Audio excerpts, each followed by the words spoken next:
पता है, लोग मुझे स्याह कलम कहते हैं,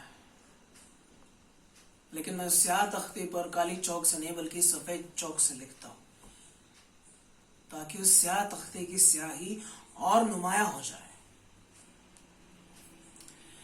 सारा दिन काम करके रात को आराम से सो जाने वाली औरत मेरे मन में हीरोइन नहीं बन सकती। हाँ, लेकिन कोठे पर बैठी रंडी मेरे लिए हीरोइन बन सकती है,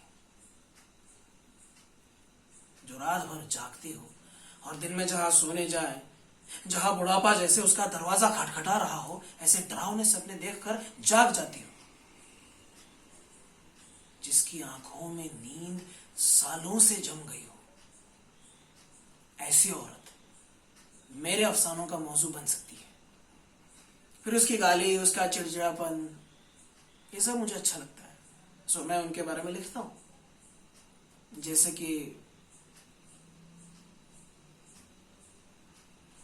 कि सौगंधी। पता है, ये जो सौगंधी का किरदार है वो समाज की नेक बीवियों से भी ज्यादा अफजल है। पूछो क्यों? क्योंकि वो अपना इस्तेमाल किए जाने के बारे में जानती है, समझती है, और फिर भी अपनी जिंदगी खुद अपने तरीकों पर जीने की कोशिश भी करती है, जो कि एक औरत होने के बायस उसके लिए आसान काम नहीं है। लोग मुझे उटपटांग और बदतमीज कहते हैं कि मैं किसी का लिहाज नहीं करता, सब कुछ साफ साफ कह देता हूं, लिखता हूं। सही कहते हैं, क्योंकि मैं सोचता हूं जिंदगी जैसी है उसे उसी हाल में पेश किया जाना चाहिए, बेबाक, बेखौफ और बेतकल्लुफ।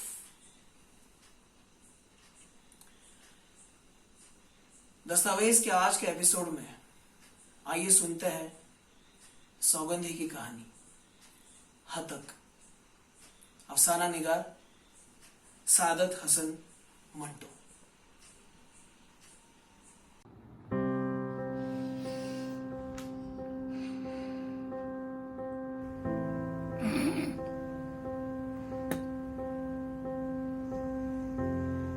सौगंधी, ये तेरे को लाज नहीं आती कि अपना भाव करते? मालूम है तू मेरे साथ किस चीज का सौदा करती है?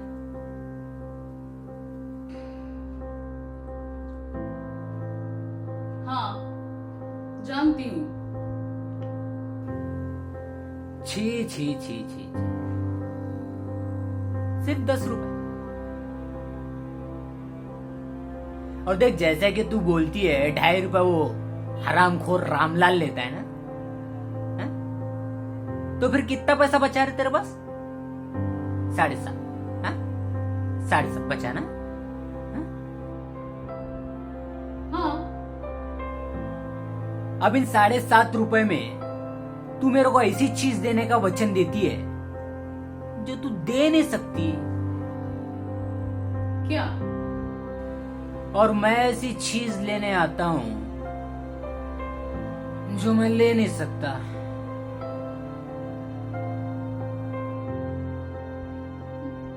अरे, क्या चाहिए क्या तुझे? औरत, औरत चाहिए मुझे।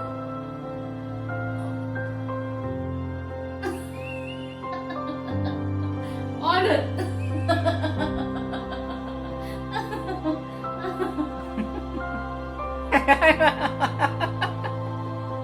हाँ, लेकिन तेरे को क्या उस वक्त, उस घड़ी मर्द चाहिए क्या? देख सौगंधी, तेरे को मालूम है मेरे को कोई भी औरत भा सकती है, कोई भी औरत जच सकती है, लेकिन तेरे को मैं जचता हूं क्या? अरे हाँ, तेरा और मेरा नाता ही क्या है? कुछ भी नहीं। बस ये साला 10 रुपए तेरे और मेरे बीच में बज रहे हैं। इनका बजना तू भी सुन रही है सौगंधी, और मैं भी सुन रहा हूं। सौगंधी, मैं जानता हूं तेरा मन कुछ और सोचता है और मेरा मन कुछ और सोचता है।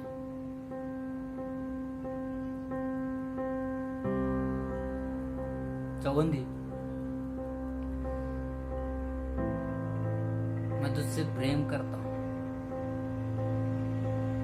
प्यार करता हूँ रे मैं तेरे से। हाँ? प्यार कर, चलना कोई ऐसी बात करना, हाँ? जिसमें तेरे को मेरी जरूरत रहे और मेरे को तेरी। पुणे में हवलदार हूं, महीने में एक बार आया करूंगा 3-4 दिन के लिए, लेकिन साली तेरे को ये धंधा छोड़ना पड़ेगा। हाँ, छोड़ना पड़ेगा तेरे को धंधा। मैं देंगा ना तेरे को भाड़ा। कितना भाड़ा है इस खुली का? कितना भाड़ा है? मैं देंगा तेरे को। हाँ? और ये क्या गंदी तस्वीरें लगा रखी है यहाँ पर? हाँ? नंगी तस्वीरें ये? हाँ? और ये पानी का घड़ा कितना मैला हो गया है वो, इसमें से पानी पीती है तू? हाँ? अरे तेरे को कुछ हो गया तो सौगंधी, ए सौगंधी देख, जब मैं आऊंगा ना तो मेरे को ये चितड़े, ये चिंदिया, ये मेरे को नहीं चाहिए।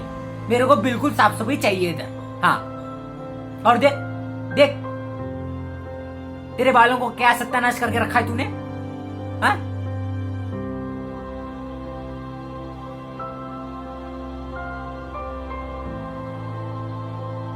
सौगंधी, ये झुमके चांदी के? चांदी? अरे रे रे रे रे रे रे, अरे कितने मैले हो गए अरे ये। हाँ? तेरे चांद जैसे मुखड़े पर ये काला धब्बा लग रहा है। दे। अरे अरे मैं क्या बोल रहा हूं सुन, मेरे थाने के सामने जो सुनार की दुकान है मैं उसको दूंगा। हाँ? वो मस्त चमका कर दे देगा। मैं अगली बार जब आऊंगा ना तो दोनों झुमके तेरे को दे दूंगा। दे दे।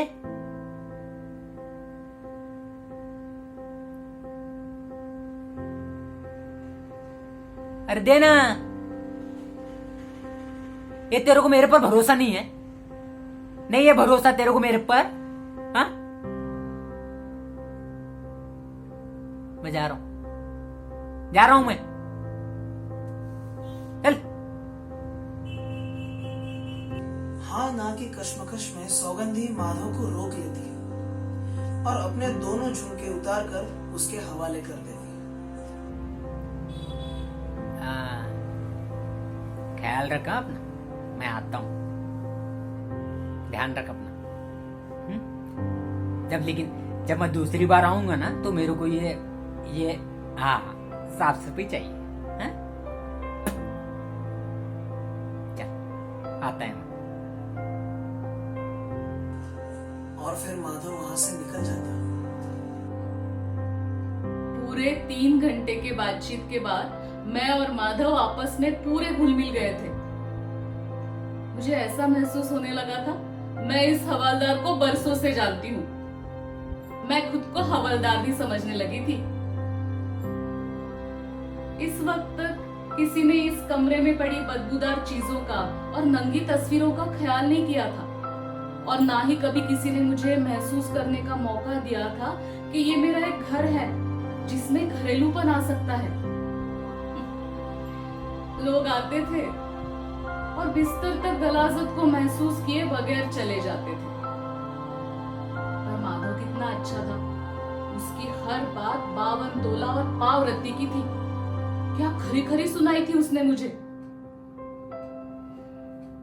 मुझे तो ऐसा महसूस होने लगा है मुझे इस माधव की बेहद जरूरत है। वो हर महीने में एक बार आने लगा। कौन था वो?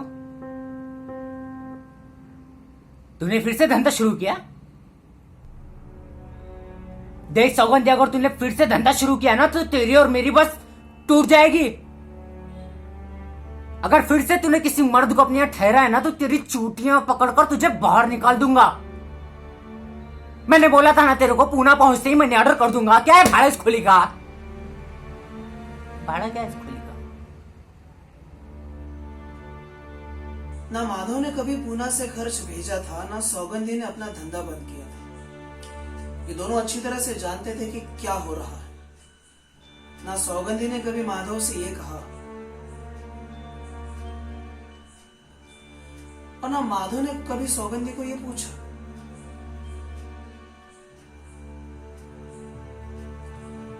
ये दोनों झूठे थे।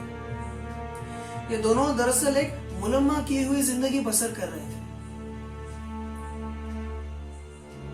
लेकिन सौगंधी खुश थी। सही है, जिसे असल सोना ना मिले वो दरअसल मुलम्मा किए हुए गहनों पर ही तो राजी हो जाया करता है।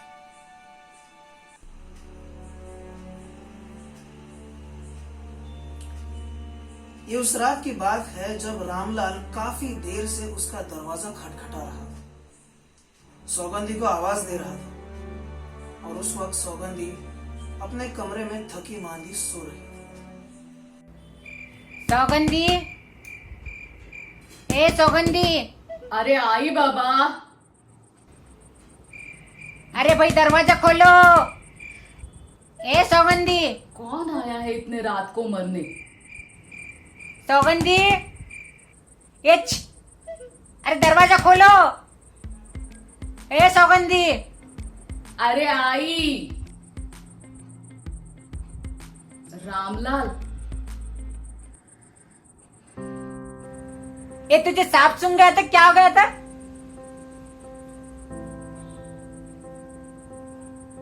घर में कोई है तो नहीं? नहीं। तो फिर दरवाजा क्यों नहीं खोला? हा? 1 घंटे से दरवाजा खटखटा रहा हूं। कहां मर गई थी?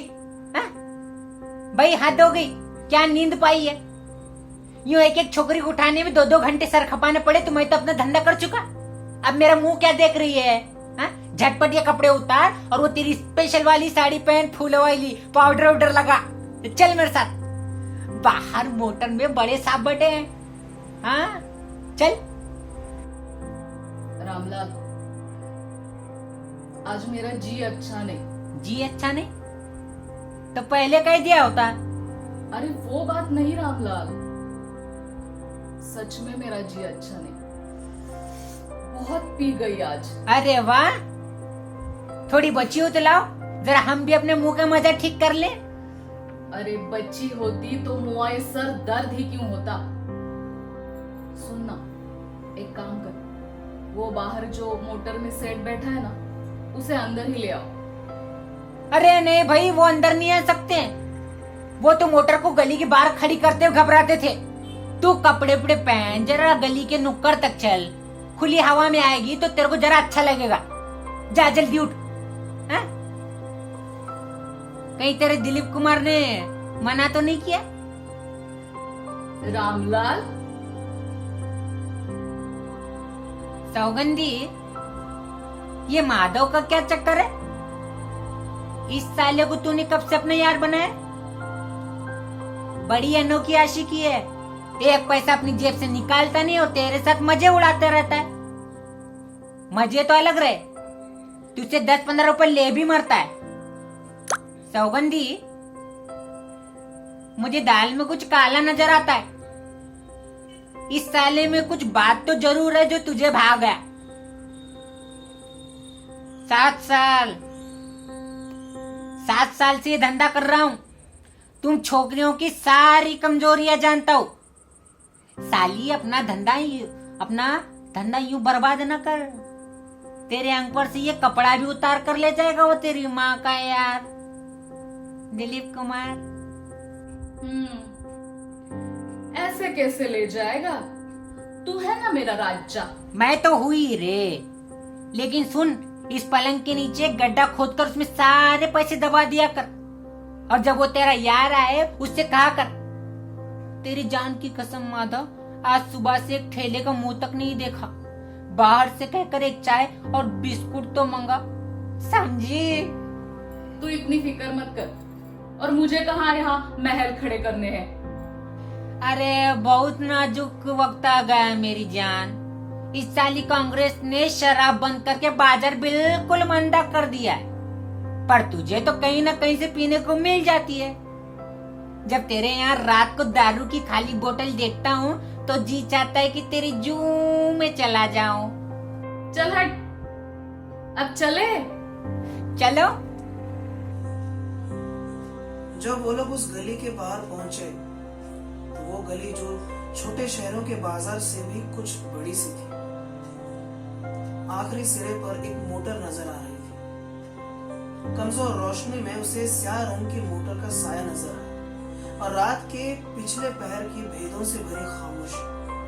सौगंधी को ऐसा लगा कि उसके सिर का दर्द इस फिजा पर भी छा गया। सौगंधी साड़ी का एक किनारा अपनी उंगली पर लपेटती हुई आगे बढ़ी और मोटर के दरवाजे के पास आकर खड़ी हो गई। सेठ साहब ने बैटरी उसके चेहरे के पास रोशन की। एक लम्हे के लिए उस रोशनी ने सौगंधी की खुमार आलूद आंखों में चकाचौंध पैदा कर दी। बटन दबाने की आवाज पैदा हुई और बुझ गई। साथ ही सेठ के मुंह से "हाँ" निकला। फिर मोटर का इंजन फड़फड़ाया और कार ये जा वो जा। सौगंधी कुछ सोचने भी ना पाई थी कि मोटर चली गई। हाँ, पसंद नहीं है मतलब? अरे, पसंद नहीं किया मतलब क्या? मैंने तो उसकी शक्ल तक नहीं देखी। ये सुनकर सौगंधी की टांगों में, उसकी बाहों में, उसके हाथों में एक जबरदस्त हरकत का इरादा पैदा हो गया। कहाँ थी वो मोटर? कहाँ था वो सेठ? तो का मतलब क्या था? यही कि उसने मुझे पसंद नहीं किया। उसकी गाली उसके पेट के अंदर उठी और जबान की नोक पर आकर रुक गई। वो आखिर गाली देती किसे? मोटर तो जा चुकी थी। उसकी दुम की सुर्ख बत्ती उसके सामने अंधियारे में डूब रही थी और सौगंधी को ऐसा महसूस हो रहा था कि ये लाल लाल अंगारा वो है जो उसके सीने में बरमे की तरह उतरता चला जा रहा है।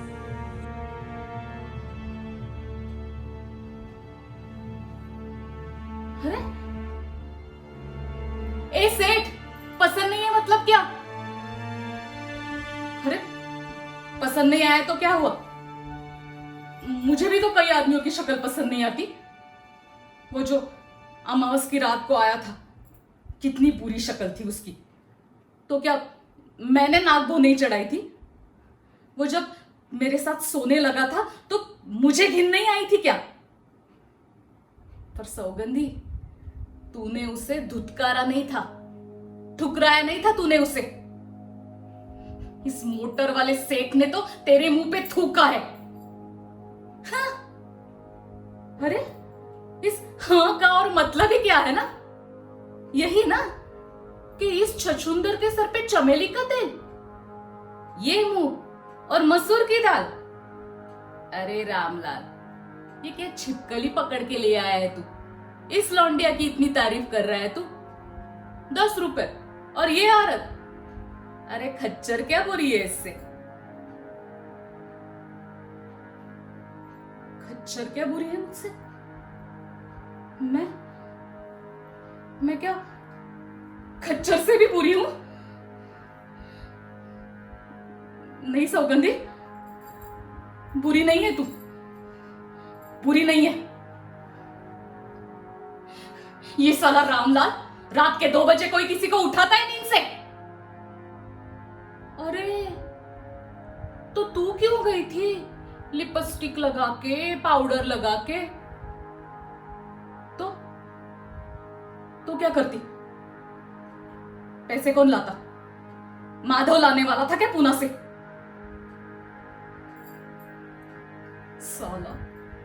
साला ये सेठ एक बार मिल जाए ना तो आंखें नोच लूंगी उसकी।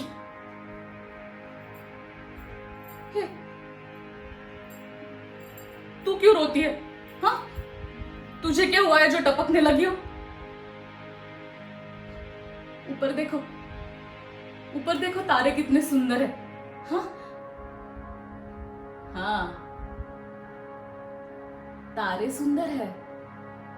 अरे पर तू कितनी भोंडी है। क्या भूल गई?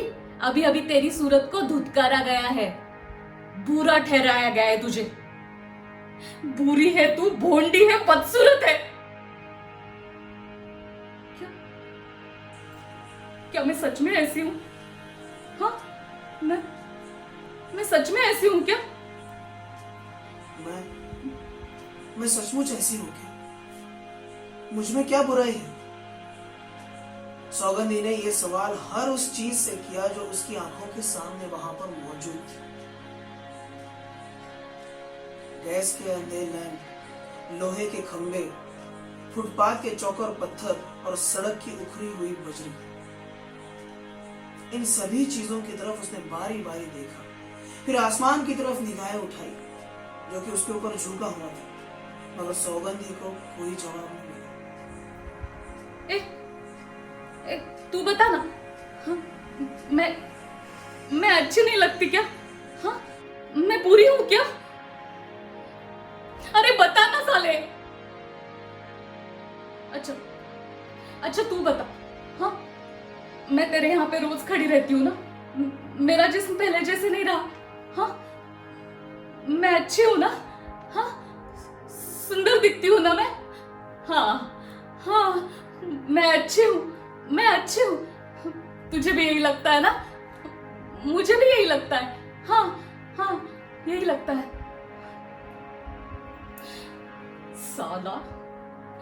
साला ये सेठ एक बार मिल जाए ना तो नंगी हो जाऊंगी उसके सामने। ए सेठ, आ, यही लेने आया है ना तू? आ, ले जा, बिना दाम दिए ले जा। अरे पर ये जो कुछ भी मैं हूं ना, और जो कुछ भी मेरे अंदर छुपा है ना, वो तू क्या तेरा बाप भी नहीं खरीद सकता साले। चल सौगंधी, हैसियत नहीं है साले की। चल घर चलते। हाँ? आराम से लंबी तान कर सोते हैं, थोड़ा बाम मल ले। चल घर चलते। हरामी साला। इंतकाम के नए तरीके सौगंधी के जहन में आ रहे थे। इसी उधेड़-बुन में वो दूसरी मंजिल पर अपनी खोली के पास पहुंच गई। चोली में से चाबी निकालकर ताला खोलने के लिए हाथ बढ़ाया तो चाबी हवा में ही घूमकर रह गई। कुंडे में ताला था ही नहीं। सौगंधी ने किवाड़ अंदर की तरफ दबाए तो हल्की सी चिड़चिड़ाहट पैदा हुई। अंदर से कुंडी खोली गई और दरवाजे ने जमाई ली। सौगंधी अंदर दाखिल हुई। माधव अंदर मूंछों में हंसा और दरवाजा बंद करके सौगंधी से कहने लगा, तो तूने मेरा कहना मान ही लिया। अरे सुबह की सैर तंदुरुस्ती के लिए बड़ी अच्छी होती है रे सौगंधी। ऐसे हर रोज तू घूमने जाएगी ना सुबह, तो तेरी सारी सुस्ती दूर हो जाएगी और वो तेरी कमर का दर्द, हाँ, वो भी ठीक हो जाएगा। वैसे विक्टोरिया गार्डन तक गई होगी तू? हाँ, आज मैं तेरा ही इंतजार कर रही थी। इंतजार? ये तेरे को कैसे मालूम कि आज मैं आने वाला हूँ? मैंने कल रात तुझे सपने में देखा। उठी तो कोई न था, तो जमुना ने कहा चलो कहीं घूम आए, और मैं आ गया। अरे बड़े लोगों की बातें बड़ी पक्की होती है सौगंधी। किसी ने ठीक ही कहा, दिल को दिल से राह होती है। वैसे ये सपना तूने कितने बजे देखा? यही करीब 4 बजे। और मैंने तुझे ठीक 2 बजे सपने में देखा, जैसे तू फूलों वाली साड़ी। अरे यही तो साड़ी थी, और तू मेरे पास खड़ी थी और तेरे हाथों में क्या था? तेरे हाथों में, हाँ, तेरे हाथों में रुपए से भरी थैली थी। तूने वो थैली मेरी झोली में रख दी और कहा, माधव तू चिंता क्यों करता, ले ये थैली। अरे तेरे और मेरे रुपए क्या 2 हैं? सौगंधी, तेरी जान की कसम रे, फौरन उठा और टिकट कटाकर इधर का रुख किया। क्या सुनाऊं, बड़ी परेशानी है। बैठे बिठाए केस हो गया। अब 20-30 रुपए हो तो इंस्पेक्टर की मुट्ठी गर्म करके छुटकारा मिले। ये तू थक तो नहीं गई ना? हाँ, मैं तेरा सर दबा देता हूं।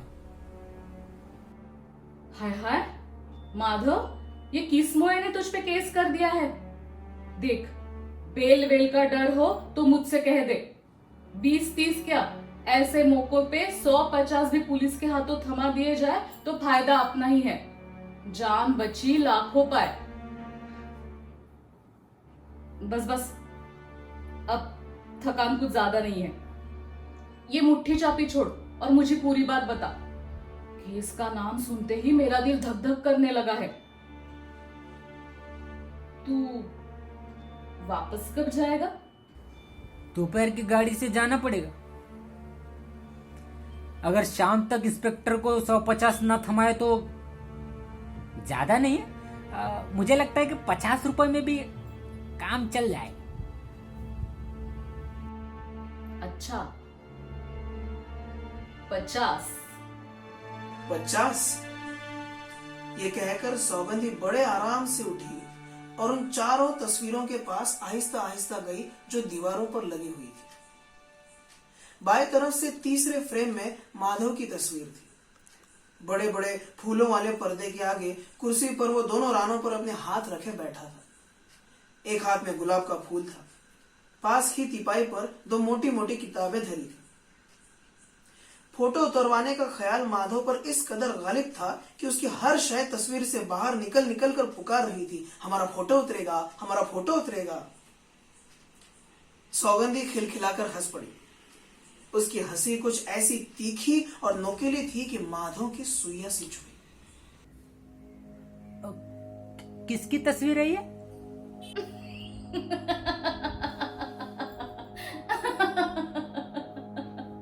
म्यूनिसिपालिटी के दरोगाए सफाई की। जरा देख तो इसका थोबड़ा। कहता था एक रानी इस पर आशिक हो गई है। ये मुंह और मसूर की दाल।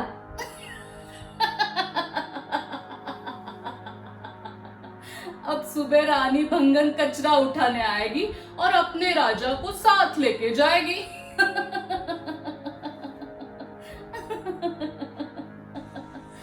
एक बार फिर उसी नोकीली और तीखी हंसी की फुहार सौगंधी के होठों से गिरना शुरू हुई, जैसे कि वो उन पर चाकू या छुरी की धार तेज कर रही।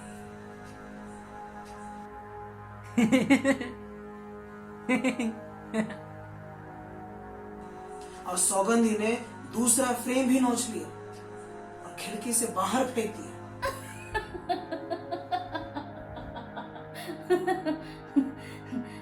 इस साले का यहाँ मतलब ही क्या है?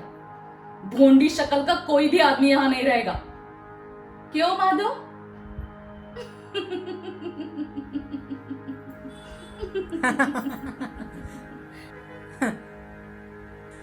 सौगंधी फिर हंसने लगी। एक हाथ से सौगंधी ने पगड़ी वाले की तस्वीर उतारी और दूसरा हाथ उस फ्रेम की तरफ बढ़ाया जिसमें माधव का फोटो जुड़ा हुआ था। माधव अपनी जगह पर सिमट गया, जैसे कि हाथ उसी की तरफ बढ़ रहा। एक सेकंड में फ्रेम कीले समय सौगंधी के हाथ में था और जोर का कहकहा लगाकर उसने ऊह की और दोनों फ्रेम एक साथ खिड़की से बाहर फेंक दिए। 2 मंजिलों से जब फ्रेम जमीन पर नीचे गिरे तो कांच टूटने की आवाज आई। तो माधव को ऐसा मालूम हुआ कि उसके अंदर कोई चीज टूट गई। बड़ी मुश्किल से उसने हंसकर कहा, अच्छा किया। मुझे भी मेरी ये तस्वीर पसंद नहीं थी रे।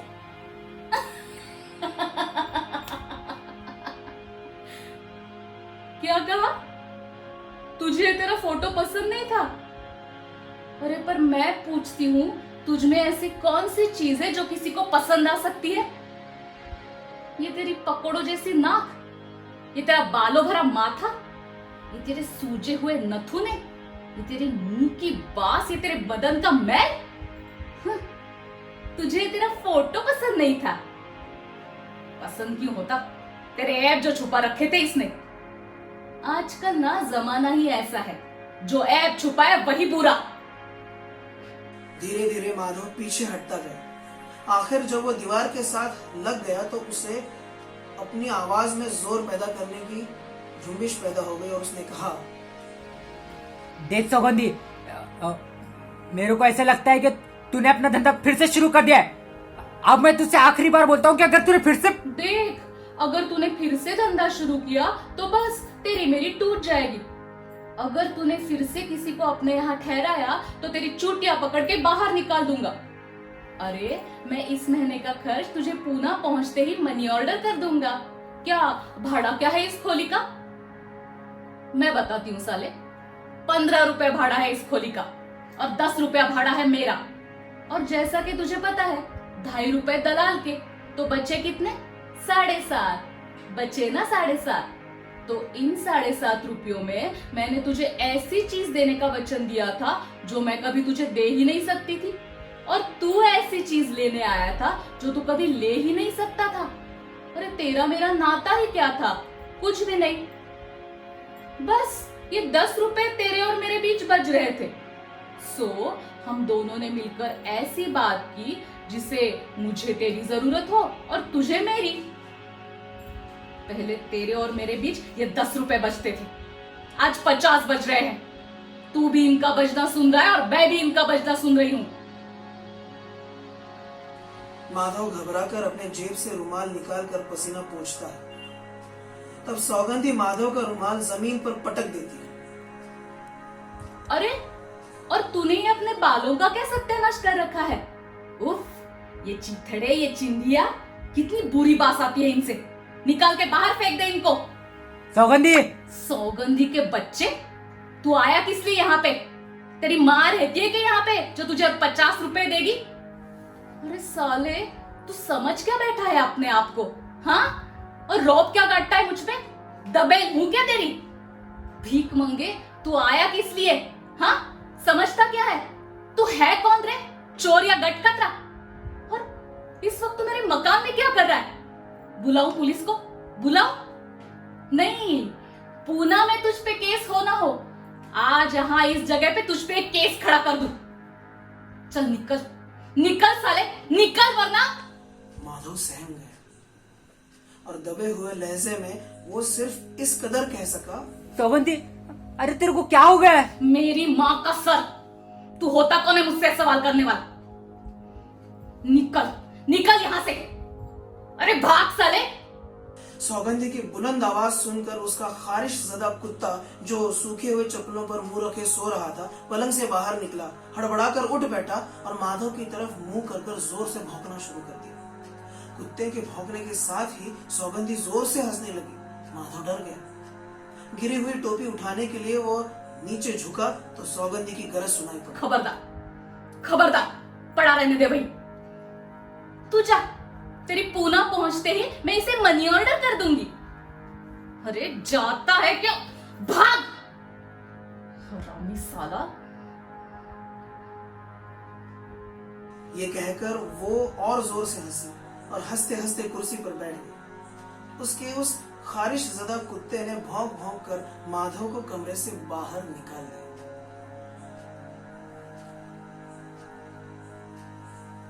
सौगंधी को ऐसा लगा कि अब हर शय खाली है। जैसे मुसाफिरों से लदी हुई रेलगाड़ी सभी स्टेशनों पर मुसाफिर उतारकर अब लोहे के शेड में बिल्कुल अकेली खड़ी है। यह खला जो अचानक सौगंधी के अंदर पैदा हो गया था उसे बेहद तकलीफ दे रहा था। उसने काफी देर तक इस खला को भरने की कोशिश की मगर बेसूद। वो एक ही वक्त में बेशुमार ख्यालात अपने दिमाग में ठूसती थी मगर बिल्कुल छलनी का सा हिसाब था। इधर दिमाग को पुर करती थी और उधर वो खाली हो जाता था।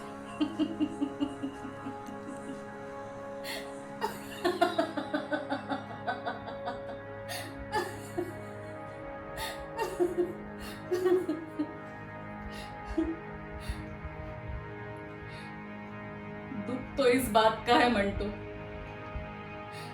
जिंदगी तो कुत्तों वाली मिली पर हिसाब इंसानों वाला देना होगा।